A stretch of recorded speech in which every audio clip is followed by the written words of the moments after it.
Hello, bachcho. Let's read the question. The question says, give an account of the structure and life history of silkworm. So इस question में हमारा key concept है silkworm. Silkworm का biological नाम है Bombyx murray.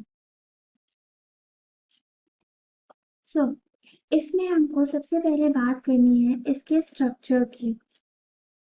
अगर हम silkworm के स्ट्रक्चर की बात करें, so as we all know it belongs to the phylum Arthropoda. मतलब इसकी body will be divided into three parts, that is पहला होगा head, then we have thorax and the abdomen part. The abdomen of silkworm is very short and stout और इसके साथ साथ इनके पास एक शॉर्ट एंटेना प्रेजेंट होते हैं और इसके अलावा इनका जो माउथ पार्ट्स होते हैं वो सकिंग टाइप के होते हैं और इनके पास 2 पेयर्स ऑफ विंग्स भी होते हैं जो कि नॉर्मली जब ये रेस्टिंग पोजीशन में होते हैं तो उनके विंग हॉरिजॉन्टल होते हैं। Now let's see its structure for once. I'm drawing a very simple diagram. Looks something like this.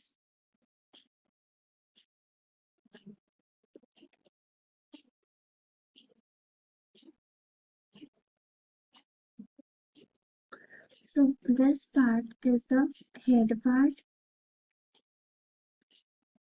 Then this part is its thorax.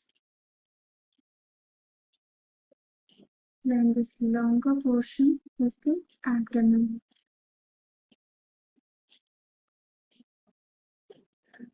The thorax part also has thoracic legs.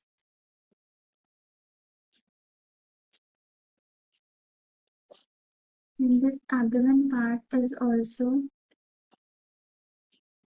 equipped with abdominal legs.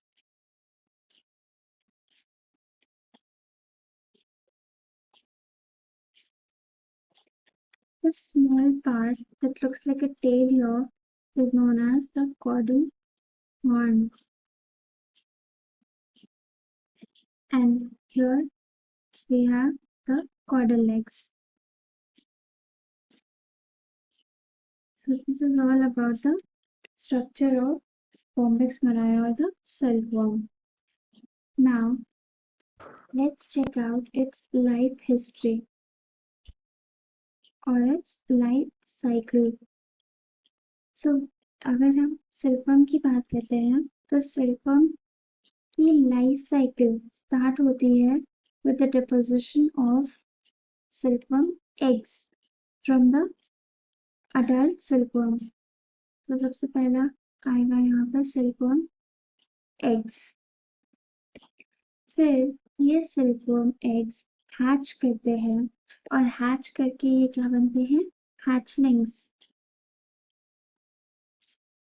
जो कि बहुत छोटे होते हैं और इनका कोई खास काम नहीं होता है।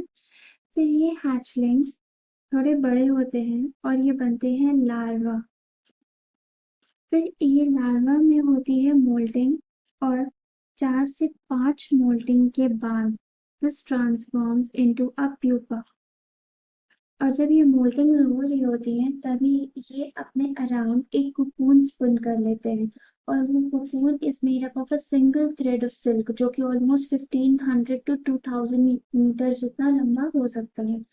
उससे ये पूरा अपना कोकून बनाते हैं जिसमें वो खुद को होल्ड कर सके, एक तरह से अपने लिए एक घर बनाते हैं।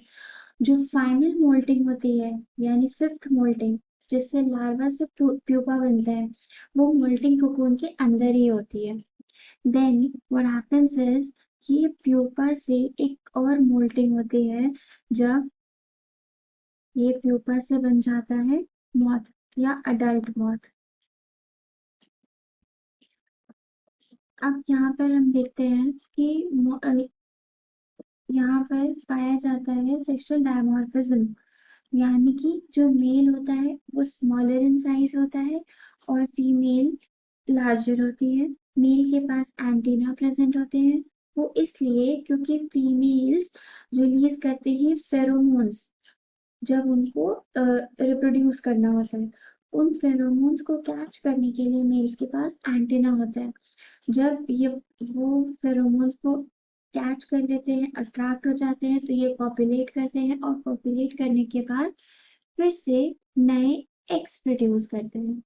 And then this life cycle goes on and on and on. So this was it about the question. Hope you understood it well. Best of luck.